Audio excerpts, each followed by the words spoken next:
Well, you must be very happy to get through the group. 5-point victory today. Where did you think that game was won?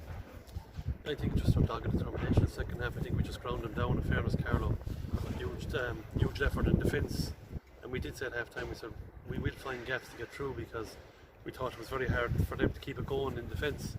So we got the gaps, we got through thankfully enough, and you could see a bit of Carlow's heads did drop a bit. So I thought we would have drove on a bit more at the end, but look, we got the win. That was the most important thing.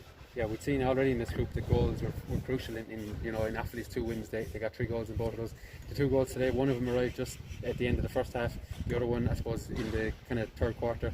Crucial times, obviously, and there's no bad time to score a goal, but crucial times to get those goals and really just keep Carlow at bay really and at arm's length. Yeah, exactly. Just before half time, look, that's always the ideal time to score a goal. You're going up with your heads up a bit, and they're going down with their heads down a little bit. So it was a great time to score, and then that one just came at the right time in the second half there.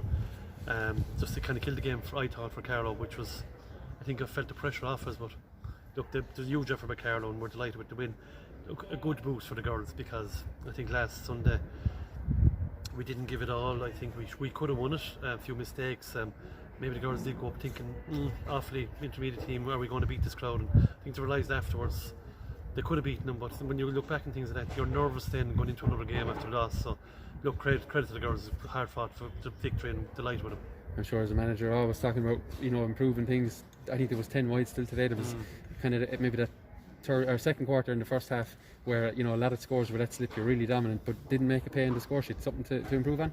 Oh, huge. Look, it's something we've highlighted at the very start of the year as like the wides and our kicking abilities, and something we have worked on a bit, but when we get a bit more time we will work on more because we have to. Look, the evidence is there, and it'll make a huge difference. You get half of them, that's another 5 points on the board, so that's huge, but that's something we really would want to work on and improve for the girls. Yeah, definitely. Yeah, free taking eventually came to Caroline Hickey. Was that designed? It seemed to be that she was fouled, she just decided to take a free. She slotted 2 nice ones there in the second half. Yeah, look, again, and it's our own, something we haven't really worked on at the moment. Free just touched on it very, very limited at the moment in training, and again it's something we want to build on for the championship, but at the moment we haven't worked on. And look, fair play to Caroline, she stepped up, and that's what you want from an older experienced player, to take leadership outside, and she did, and fair play to her. Yeah, Leitrim, we were just discussing there before we started, Leitrim have emerged kind of comprehensive victors, 3 wins from 3 from then. I'm not sure what you know about them, but that appears that will be the clash next weekend. I suppose date time and all that to be confirmed, but an exciting enough game for a semi-final. Yeah, it is. Look, we've nothing to lose. We're the underdogs going in. They're roaring favourites for this. They're a very strong team. Like, I know Michelle McGucky, an unbelievable forward to have up there, and I know the girls in midfield won All Ireland last time Leitrim played, and there's a girl in corner forward who's a serious speed merchant, and ex-Irish, and sorry, she's not ex, she's an Irish international underage soccer player. So a lot to contend with just with those alone. We played them last year in the league, we were out, but they were well on top of us, and look, we know what we're in for, but for us we're in bonus territory now. We're the only junior team left, everyone else is gone, we're going in against the big boys, and that's what we want. They're the ones we want to be playing, so we'll give it a go. We've nothing to lose. Yeah, final question for me is regarding the dual players. Two dual players today that started last week didn't start.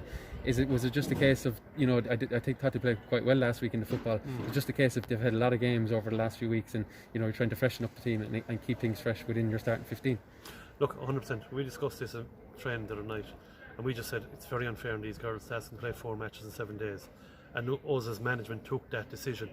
Look, the girls were disappointed, of course they are, and which you wanted to be disappointed, but for player welfare it's just so much to ask them to do 4 full games in 7 days. It's just, they can't do it, and you're going to bring on injury for those girls. So we just took a decision as management ourselves. It's a league at the end of the day, we'll give these girls the break. And to be fair, look, them girls probably didn't get home at 10 or 11 o'clock last night, so they're probably wrecked now. We put them on because they're very good players, but we just had to give them that break. Donal, after 2 games you will take a lot of positives at both sides of the field. I thought when you were on the back foot your defence really stood firm, and again in the forwards, you're getting those scores from play that we haven't really seen from Limerick since probably 2018.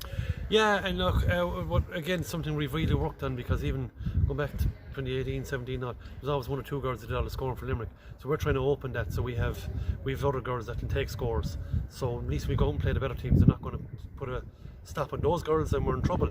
We need our forward scoring, we need our midfield scoring, we need options coming through, even wing backs.